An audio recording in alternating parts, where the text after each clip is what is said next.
अस्सलाम वालेकुम। मादरे पार्लिमान बरतानिया उज़्मा में यूं लिखा हुआ दस्तूर मौजूद नहीं जैसा हमारे पास है।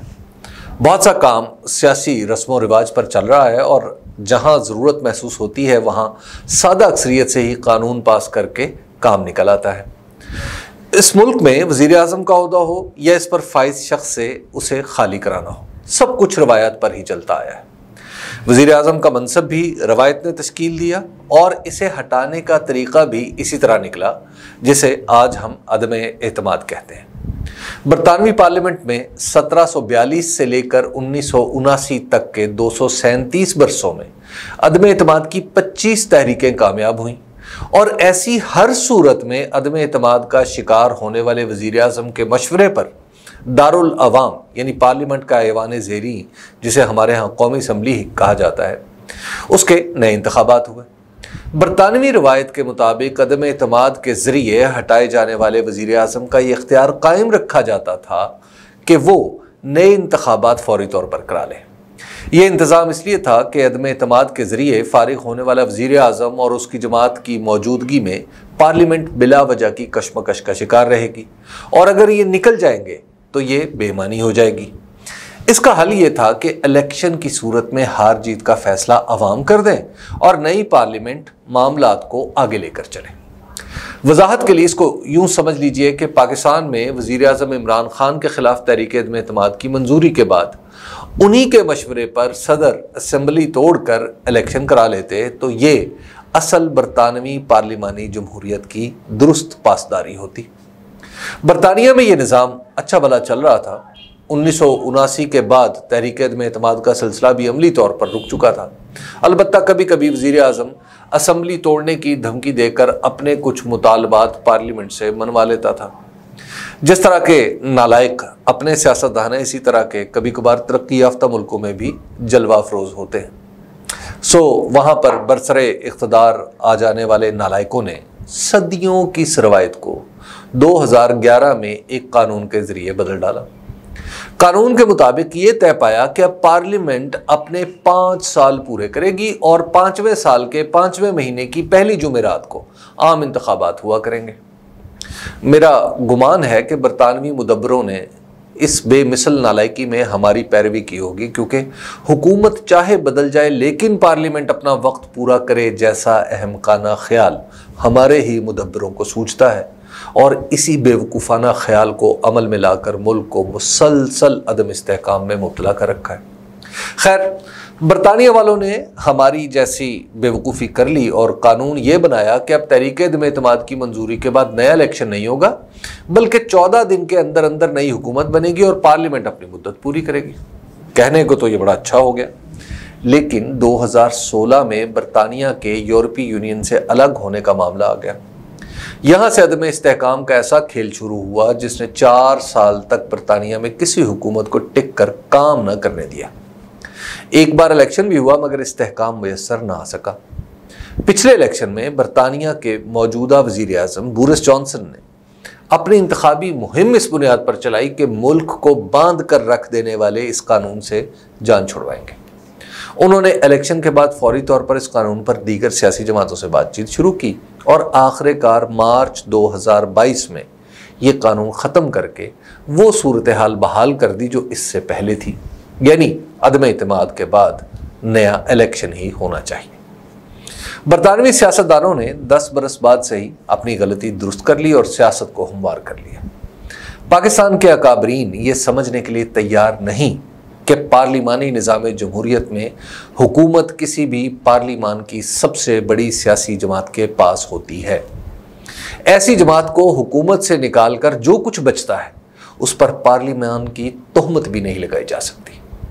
सबसे बड़ी पार्टी पर अदम एतमाद के बाद बाकी बच जाने वाले काट कबाड़ से एक नई हुकूमत मारे बांधे का सियासी करतब तो हो सकती है, मगर इसमें हुकूमत वाली कोई बात नहीं होती। सियासी तौर पर इस करतब को बतौर दलील इस्तेमाल करना बिल्कुल ऐसे ही है जैसे मैं कहूँ कि कुर्बानी की ईद के दिन मैं दोस्तों और हमसायों के घरों से मुख्तलिफ बकरों के आज़ा लेकर एक खाल में इकट्ठा करके एक नया बकरा बना लूँगा जो दौड़ेगा भी, कलांचे भी भरेगा, घास भी चरेगा और साल सवा साल में इसका कद काठ भी बढ़ जाएगा। जाहिर है मेरे अज़ाइम आपकी नज़र में इंतहाई दर्जे की बेवकूफ़ी ही होंगे। सिर्फ एक सूरत में आप मेरी बात मान सकते हैं कि मैं आपकी कनपट्टी पर पिस्तौल रखकर पूछूं कि बताएं इस तरह बकरा बन सकता है या नहीं। जाहिर है फिर अपने मुल्क के सियासी हक़ाइक़ से आंखें चुरा कर हमें मजबूर किया जा रहा है कि हम नज़रों के इस धोखे को न सिर्फ हकीकत समझें बल्कि मुकम्मल वफादारी और इताअत के इजहार से इस जादूगरी की दाद भी दें। अब ज़रा आ जाइए अपने दस्तूर की तरफ कि वो इस तरह के मामलात पर क्या कहता है। मेरे जैसा कोई आम सा कानून का तालिब इल्म जब अपने दस्तूर को समझने की कोशिश करता है तो उसके सामने ये नुक्ता उभर कर आता है कि ये दस्तूर जैसा भी है दरअसल हर इबहाम का इलाज अवाम के पास जाना तजवीज़ करता है। मसलन इसके आर्टिकल 48 की शिक 6 में लिख रखा है कि मुल्क में अगर कोई बहुत ही बुनियादी नवीयत का मसला दरपेश हो तो फिर रेफरेंडम कराकर अवाम की राय ली जाएगी और पार्लियामेंट इस राय की पाबंद होगी। आर्टिकल 58 कहता है कि अगर कौमी असम्बली में किसी शख्स को वाज़ अक्सरियत हासिल ना हो तो इलेक्शन के जरिए अवाम फैसला करेंगे। खुद वजीर आज़म किसी अशकाल का हल चाहे तो असम्बली तोड़कर अवाम के पास चला जाए। अबहाम ख़त्म करने के इस तरीक़े में सबसे बड़ी रुकावट ये शर्त है कि अगर किसी वज़ीर आज़म के ख़िलाफ़ तहरीक एतमाद हो चुकी हो तो वो असम्बली नहीं तोड़ सकता। ये शक बुनियादी तौर पर पार्लिमानी निज़ाम की रूह के ही ख़िलाफ़ है। इसीलिए बरतानिया ने इस तरह की कानून साजी पहले की और फिर ख़त्म कर दी। हमारे यहाँ मसला इस शक के इतलाक़ से पैदा हुआ है। ये इतलाक़ी मसला जब डिप्टी स्पीकर कौमी असम्बली ने इमरान खान के ख़िलाफ़ तहरीक एतमाद पर अपनी रूलिंग देकर ख़त्म किया तो फिर एक नया अबहाम पैदा हो गया जिसका जिक्र दस्तूर में नहीं था। अगर यहाँ से दस्तूर के मिजाज के मुताबिक अवाम के पास जाने का रास्ता इख्तियार किया जाता तो हमें इन मसाइल का सामना ही ना होता जो आज दरपेश है। मगर हम तो फिर हम हैं ना। ये साफ और खुला रास्ता इख्तियार करने की बजाय हमने तशरीहात के जंगल से होकर गुजरने वाली पगडंडियाँ पकड़ी और मंजिल खोटी कर बैठे। अब कारवां के राहबरों को रास्ता मिल रहा है ना मुहावजों को कुछ सूझ रहा है। मुझे एक वाक़या याद आया कि मुद्दत हुई कि एक बार मैं सऊदी अरब के सहरा में रास्ता भूल गया। तपती हुई दोपहर थी, चारों तरफ रेत के टीले थे और दूर दूर तक जिंदगी के आसार नज़र नहीं आ रहे थे। ऐसे में बदहवासी मज़ीद काम बिगाड़ देती है। मैं आगे बढ़ता चला गया इसी बदहवासी में। गाड़ी में मौजूद मेरे हमसफ़रों की परेशानी ने मुझे मज़ीद परेशान कर दिया क्योंकि उनके सामने चंद दिन पहले की एक ख़बर थी जिसके मुताबिक इसी सहरा में जहाँ पे हम भटके थे वहाँ एक गाड़ी ख़राब हो जाने की वजह से कुछ लोग भूख और प्यास का शिकार हो गए थे। हम सब अपने इसी तरह के अंजाम के बारे में सोच रहे थे कि एक जगह कुछ ऊँट नज़र आए। मैंने गाड़ी का रुख इन ऊँटों की तरफ किया तो वहाँ करीब ही एक अरब का खैमा भी था।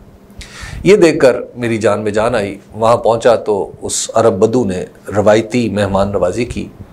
मैंने रास्ता भूल जाने का बताया तो उसने पूछा आए कहाँ से हो और जाना कहाँ है। मैंने बताया तो उसने सहरा के बारे में मेरी मालूमात का अंदाज़ा लगाने के लिए मज़ीद कुछ सवाल पूछे। मेरे जवाबों से उसे यकीन हो गया कि मुझे इस बारे में कुछ इल्म नहीं। उसके बाद उसने मेरे कंधे पर हाथ रख कर इंतहाई शफ़क़त से पूछा तुम वहाँ पहुँच सकते हो जहाँ से चले थे। मैंने ज़ोर से कहा हाँ बिल्कुल पहुँच सकता हूँ।